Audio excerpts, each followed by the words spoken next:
Hello my dear student, welcome you again in this Katesar Biology channel. We have started the study of physiology of digestion and particularly we have studied some part of the digestion in stomach. So you know that inside the stomach two types of the processes are occurring. One is the mechanical digestion that happens by very vigorous contraction and relaxation of the muscular wall of the stomach. They are called as the peristaltic movements or peristaltis. उससे क्या होता है? The larger food particles are broken down into the smaller food particles so that the chemical actions can occur very quickly at the fast rate. Secondly, the gastric juice produced by the gastric gland cells can get mixed completely with that food material so that the chemical actions can also occur very fast. तो earlier video में मैंने आपको बताया है that gastric glands are containing the cells of three types. The chief cells or peptic cells, they produce pepsin.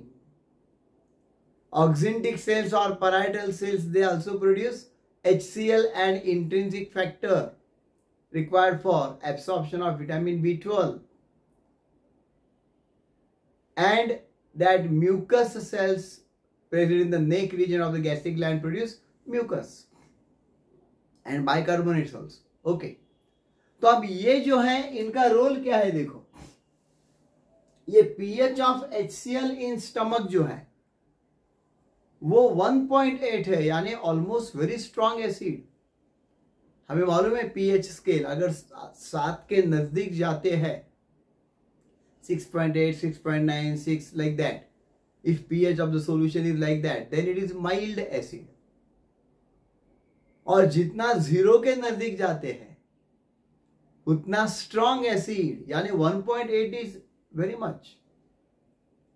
But this acidic strength is required for the action of enzyme pepsin on the proteins. हमारे digestion में food में जो components है carbohydrates, fats and the proteins, उसमें सबसे ज्यादा time लेने वाला डाइजेशन प्रोटीन्स का है. तो यहां पे प्रोटीन्स का डाइजेशन शुरू होना जरूरी है. And to start that digestion, the acidic medium is required and that acidic medium is provided by hydrochloric acid. देखो नेचर का कमाल क्या है. अगर HCl हम कई बार मैं बोलता हूँ जोक से, फन से, जस्ट टेक ए फोन कि हमारा डाइजेशन नहीं हो रहा है. कई बार होता है ऐसा, फूड इज नॉट डाइजेस्टेड. हमको लगता है अभी पेट पूरा भरा हुआ लग रहा है, इतने घंटे हो गए लेकिन भूख नहीं लग रही है, तो ये बिल्कुल कुछ तो भी गड़बड़ है.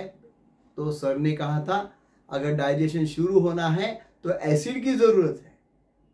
तो चलो केमिस्ट्री लैब में जाते हैं और वहां पे जाके हाइड्रोक्लोरिक एसिड की बोतल उठाते हैं और लगा देते हैं मुंह को, हो जाएगा. मुंह को नहीं लगा सकते, 1 स्पून 2 स्पून लेते हैं HCl concentrated. Then what will happen? Then your mouth parts and that esophagus and all will get burned. तो ऐसा मत करो. वहां पे एसिड ही लेते हैं हम, डाइजेशन की शुरुआत नहीं हुई इसका मतलब एसिड कम है. पर कौन सा एसिड लेते हैं जो हमें इंजुरी नहीं करने वाला है? कौन सा लेते हैं मालूम है ना आपको? कौन सा? Citric acid present in the lemon juice. Lemon juice से साइट्रिक एसिड मिलता है, वो ले लो, वो आराम से जाएगा अंदर. Organic acid, isn't it? Inorganic acids are very untolerable. तो ऑर्गेनिक एसिड से कुछ नहीं हो. तो कहने का मतलब ये है एसिड बहुत ही स्ट्रांग है. पीएच कितना है एमसीक्यू में आता है, करेक्ट आंसर 1.8 है. That is optimal pH required for the action of pepsin.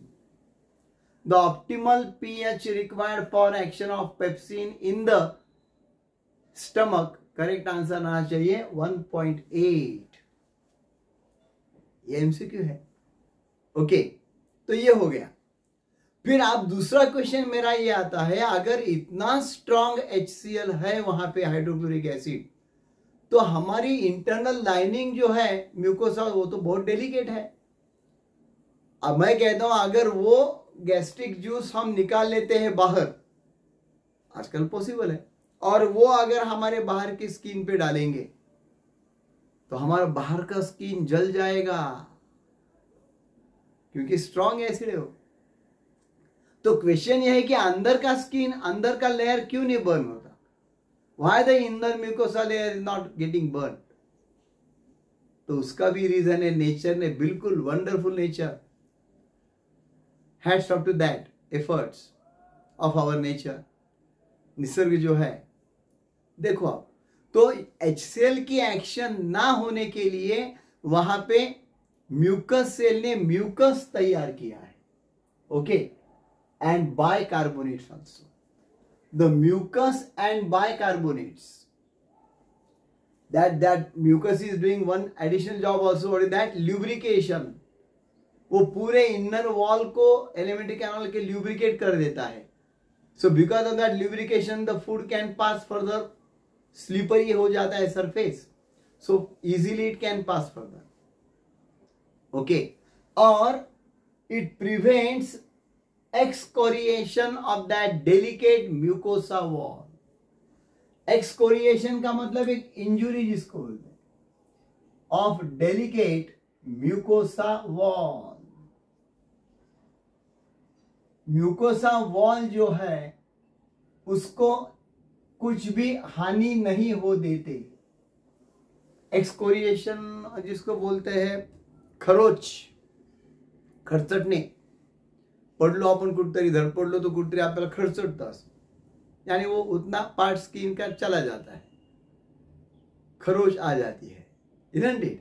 तो वैसा अगर स्टमक के इनर म्यूकोसा लेयर को खरोच आ गई तो मिट गई हमारी जिंदगी, isn't it? That is very important. तो ये एसिड के ऊपर तो बहुत कहने वाली चीज है दोस्तों। दैट एसिड सिक्रीशन जितना आने वाला है उसको प्रॉपरली कंट्रोल करने के लिए वहां पे क्या है? म्यूकस है, उसी प्रोपोर्शन में रहता है, and that's why we feel okay.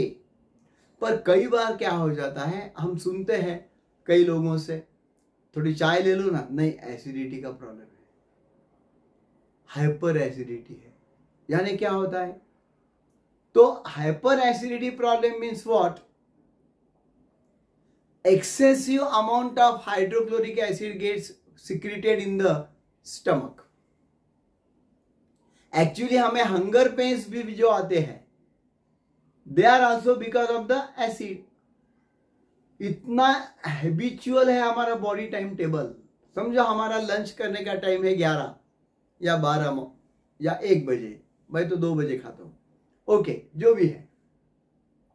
तो जो लंच करने का टाइम है उसके पहले कुछ 5-10 मिनट 15 मिनट वो एसिड HCl वहां पे आने लगता है, गैस्ट्रिक जूस आने लगता है, थोड़ा ज्यादा नहीं, यानी वो चेतावनी दे देता है, भाई टाइम हो गया वाला अभी आपका। तो what happen, that HCl starts giving pains to the inner wall, और उसे कहते हैं हंगर पेन्स। और उसको अगर हमने ध्यान नहीं दिया तो और इससे आएगा, मग कडकडून भूख लगी, मतलब बहुत ही भूख लगी है भाई। तो ये जो होता है हंगर पेन से बहुत बार, फिर उसके रिएक्शंस भी अलग अलग लोगों के अलग अलग होते हैं। ऐसी भूख लगी और हंगर पेन्स हो गए तो कुछ लोग इरिटेट हो जाते हैं, चिढ़ जाते हैं, गुस्सा करने लगते हैं, isn't it? कुछ लोग एकदम मायूस होके बैठ जाते हैं, क्या हो गया, भूख लग गई, isn't it? कुछ लोग नर्वस हो जाते हैं, एक्साइट हो जाते हैं, कुछ लोग तो बिल्कुल थर थर थर थर कर रहे हैं। तो ये अलग अलग रिएक्शन है, आपकी देखो कैसी है। तो particularly that is done by HCl, पर एक्स्ट्रा HCl अगर आ जाता है जितना चाहिए, समझो 1 यूनिट चाहिए और वो 10 यूनिट आ गया, then that condition is known as hyper acidity. उसे हाइपर एसिडिटी कहते हैं। उससे क्या होता है, बहुत नुकसान होता है हमारा। स्टार्टिंग में हाइपर एसिडिटी जो है वो हमें महसूस होती है, यानी वो रिगरगिटेशन होके थोड़ा एसिड सोर टेस्ट हमारे मुंह में आता है और वो पूरा पार्ट जलने लगता है हमारे इसोफेगस का। वो कंडीशन यानी बिगिनिंग है, वहां से उसको ध्यान देना चाहिए हमको। अगर होता है ऐसा कभी तो एक्सेसिव स्पाइसी फूड खाएंगे, ज़्यादा हम टेंशन लेंगे, और या पर्टिकुलरली अल्कोहलिज्म, स्मोकिंग, ऐसे कुछ एडिक्शंस से घिरे हुए हैं, तो बिल्कुल ये होने लगता है एसिडिटी। फिर बाद में सेकंड उसमें होता है पेट दुखने लगता है, उसको ध्यान नहीं दिया तो, और उसको भी नहीं ध्यान दिया तो पेट के वॉल को वो छेद बना देता है, जिसे हम कहते हैं अल्सर, गैस्ट्रिक अल्सर और पेप्टिक अल्सर। ये चीजें ध्यान में रखो दोस्तों। ये मैं क्यों बता रहा हूं आपको, क्योंकि आजकल hyper acidity is a very common problem happening in our human population, very common, और किसी भी एज में हो जाता है।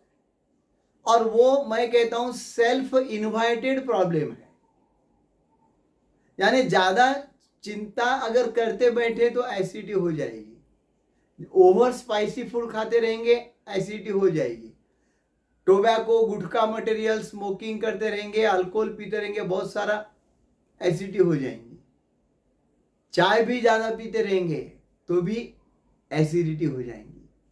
और ये एसिडिटी को अवॉइड करना बहुत ही इसेंशियल है दोस्त, क्योंकि उससे फिर माइग्रेन वगैरह अलग अलग टाइप के हो जाता है। अगर अल्सर हो गया तो उसको सर्जरी के सिवा इलाज नहीं। तो ये आपके भलाई के लिए मैंने कहा है, इसे अवॉइड करो।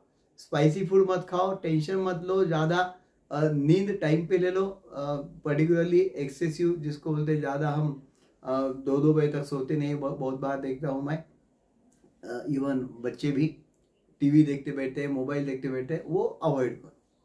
Have a sound sleep of 6 to 8 hours। तो ये सब करने, और एक्सरसाइज करो, रनिंग करो, वॉकिंग करो, जॉगिंग करो, डेफिनेटली आपका एसिडिटी नहीं होगी। ये आगे मैं स्टमक का कंटिन्यूएशन करूंगा इन द नेक्स्ट लेक्चर। ये चीजें जो मैं बताना चाहने वाला था, क्योंकि ये प्रॉब्लम मुझे लगता है बहुत सारे यंग जनरेशन में भी है, तो वो अवॉइड करने के लिए मैंने आपको बताया। So in the next lecture, we will continue the part of physiology of digestion. Thanks a lot for watching this video.